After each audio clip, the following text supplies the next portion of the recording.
All right, here we have another match breakdown. This one's from the Staten Island Championship, which occurred in Staten Island. So they're the interesting thing about this match, which you're not really going to necessarily get from just watching the videos, is it's a 10-stage match split across two clubs running the same day. There's two clubs on Staten Island that are about a half a mile away from each other, so we did a lunchtime swap. These guys are up against it when it comes to resources, but they put on a pretty cool match, so we're going to go through the stages, which are pretty straightforward, but because of that, it's reasonable to be extra critical of some of the things that go wrong. So let's get started. Stand by.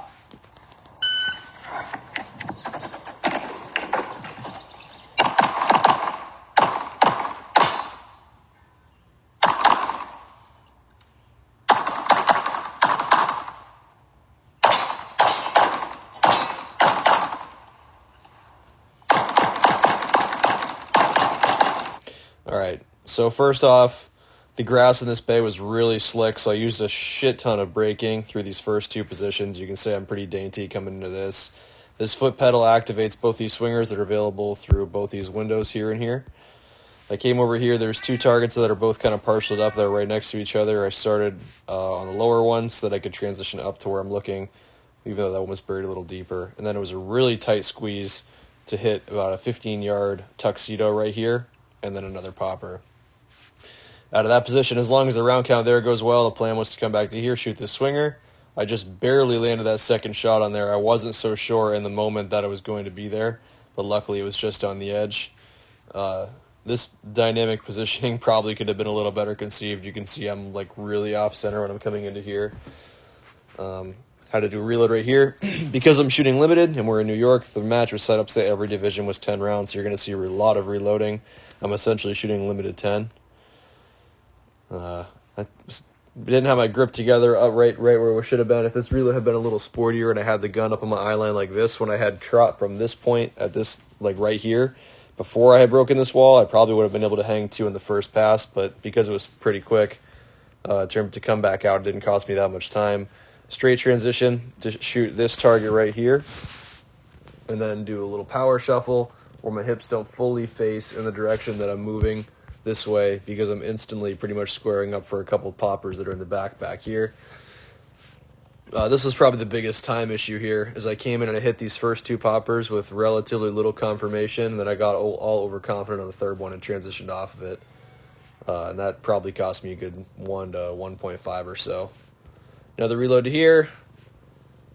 This gun is up again, like pretty late. You can see this reload is done by this point right here, because you can see you can tell by how my arm comes back here. And I'm not ready to shoot when my feet stop. Right here, the gun should already be in front of my eye.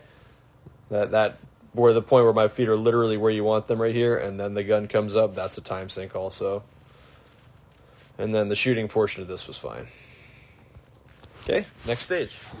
Got a little speed shoot right here. Basically what's going on is you have to require to draw and shoot this middle array first, where the outside targets, this drop turner and this max trap, are activated by this pedal right here. The dropper's really quick, so I chose to basically draw to that and shoot this right to left, and I was pretty sure I wasn't going to have time to shoot at this dropper as it was exposed, so I basically just shooting it as it's a partial. From that point, you're going to do a reload, and there's targets, like a bunch of partials spread all around the outside out here.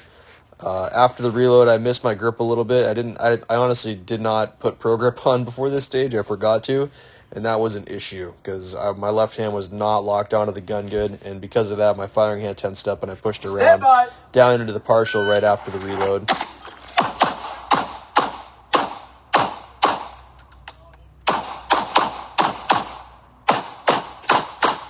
So, some pretty serious, you just watch this carefully. There's actually, these sorts of stages where you're stopped is a really good opportunity to closely analyze, like just watching how the gun is behaving. There's no reason to have to shoot 3 shots on this, and you can see my grip changes. Like, watch how the gun behaves in this partial, or on the tuxedo rather. Lift, very cleanly. Then the gun starts wobbling like that, which usually tells you your firing hand is tensing up, and the gun's bucking around a lot more, which means my wrist is folding a lot more. Reload was super cool, but then right there, on that second shot, you can see I pushed into the gun, and that was that no-shoot, clipped that no-shoot. And then I way over transition on this target. You can see that the gun comes over, and it has to actually swing back to the target area before I'm able to refine and shoot. So not a lot of stuff that I'd like to work on there. Not really anything to chalk it up to other than just, inadequate preparation and visualization, I suppose. Got a burner stage right here, really high hit factor. There's a couple targets where essentially, if you're looking at like this is the head and upper area, right? There's a partial up to here, which was making it so there's only like 1.5 inches of lower A zone and then the head box to shoot at. So in that case, I'm pretty much just eating Charlies by choice because I'm shooting limited major, knowing this is going to be at a minimum an 8.5 factor stage. So I'm on the gas pretty good through this whole thing.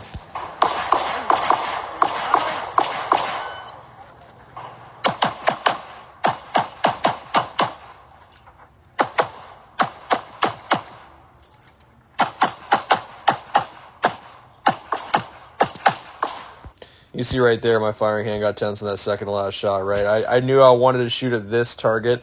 As I'm doing this lean over this way, right, taking these two nicely placed shots, you can see my plan was actually to shoot at this target during that period reactively because I knew I'd be moving around and it would be tracking a lot. But if you actually watch the motion of the gun, you can see I shoot shot number 1 and then dig into the gun a little bit, right? That gun pushes down like I'm tensing up, and then I correct myself before I place a second shot. So then I go to engage the tuxedo and go back and place another shot on that open target just to be extra sure because I didn't like what I saw. So there's a little bit of a pattern opening up here that I'm noticing with the firing hand tension. This is something a couple weeks later, now that I'm making this video. Just took a class with Ben. He beat me up about that pretty good a few different ways, deservingly so. Looking at it now, the pattern's becoming more clear, but that's something I need to pay a little bit more attention to for training. This is kind of a wacky stage. Basically what's going on is these ports right here, they're hinged right here by they're hinged by a little bolt right here. So the thing's going to swing out of the way in both positions. I chose to basically just gently brush it out of the way to the left and then stick both my arms basically in the port so that, if these are my arms here, the edge of the port was resting against my forearm, and then I had a very narrow window that I could look through and get all these targets. So I'm just using pacing essentially to compensate for the really wacky position, only being able to see the target with one eye, etc. when I'm shooting through these windows. Stand by!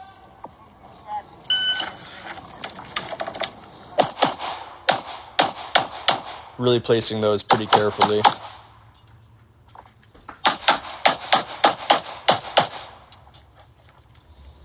Same thing down here. Pretty careful on those transition entries. These are 2 open targets and 2 partials down here.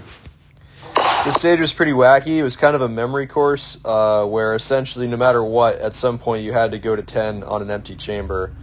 And so it was honestly just a matter of being disciplined enough to put the shots where you wanted them the first time, plus including the unloaded start.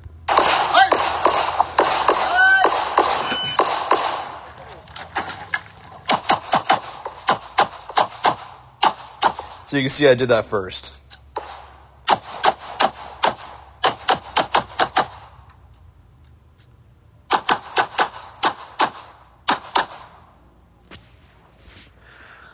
So I'd argue this right here, this is the first stage after lunch. I would say this is probably the worst stage of the day, just because I don't know, I did not have a good feeling about this stage just in general.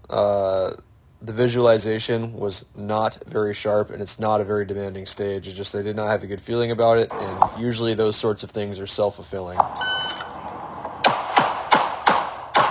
Very deliberate through that section. And I pushed into this no-shoot right here, and watching the gun, it does not really look like I pushed back into the gun. Maybe a little bit. Maybe that is what happened. I edged up that partial anyway, so did not aim safely enough on that partial. I roll up through this front position, miss every reload possible, and you can tell by my body language I just stayed out there like, oh, that was something of a mess. Are you ready? Another stage, trying to shake off those blues here.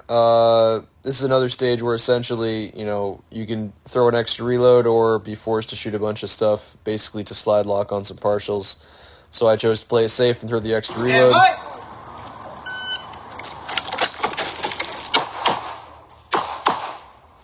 Right there.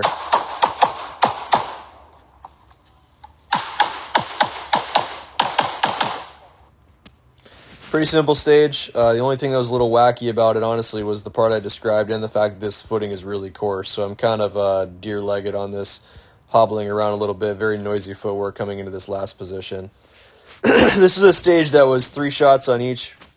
You can't see it super good, but I'm standing on a balance beam, or I'm step onto a balance beam that's about 10 inches wide front to back and about 7 yards long.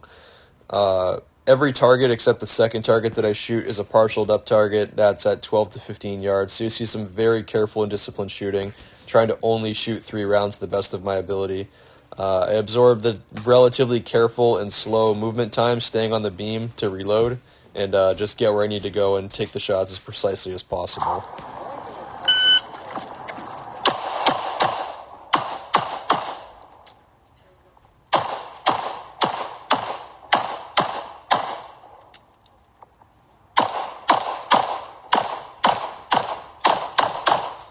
Right, so except for that one target that I put 4 on, and that was because I aimed really safe on that one target back in this section right here or so, this partial back here. I aimed really safe on it, and I thought I pitched one over the top right shoulder, and I was wrong. There was, I believe, an Alpha and 2 Charlie on it. So that went pretty much exactly like I wanted to, a very safe run. Got a little burner stage here, got a bunch of motion where I'm going to have to, starting in the middle of the stage, I'm going to come to this back corner here-ish, and then I got to basically work it counterclockwise. We'll talk about it as it goes on. Good application of a dropout step to sort of, so I can flow, like keep my weight moving through this position here. Try to do my best to get turned around, look where I need to go over here. Again, you can see I have this very coarse footing, so I'm doing these really like steppy steps to not have to slide around. I didn't respect this target very much. I double Charlied it like really wide. But that bugged me a little bit. Not that it affects me that much in the scoring because of limited, but still. I reloaded. There's 3 targets over here. I chose to shoot the one that appears last, just based on the fact that I had to reload anyway. And you can see like the second the wall breaks, I'm ready for it. And then I'm able to shoot this whole array right to left this way, ending on this partial right here. Stick a reload at a sprint. Come over here, shoot this partial on the head on the way in right here. And then just 2 burner targets right for the end. Pretty simple stage. This was the last stage of the match. Again, real fast-paced. Off the bat, I'm going to take a step over here, then come over here, shoot a couple seals, and then work my way up into this section around here. Are you ready? Stand by.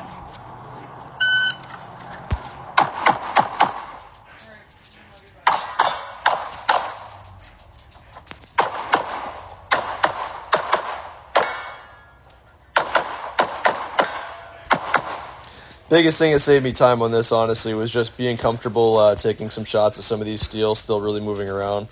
And then just the quick, smooth reloads made it so that I was able to have the gun up and ready where I was getting where I was going. Cool little match, very fast-paced. Not too bad of a drive for me, so it was worth going to. And it was an opportunity to go shoot, with some guys I don't usually get to see. Got to shoot with a limited gun a little bit more, which is always fun. Hopefully this was entertaining for you guys. We'll catch you next time.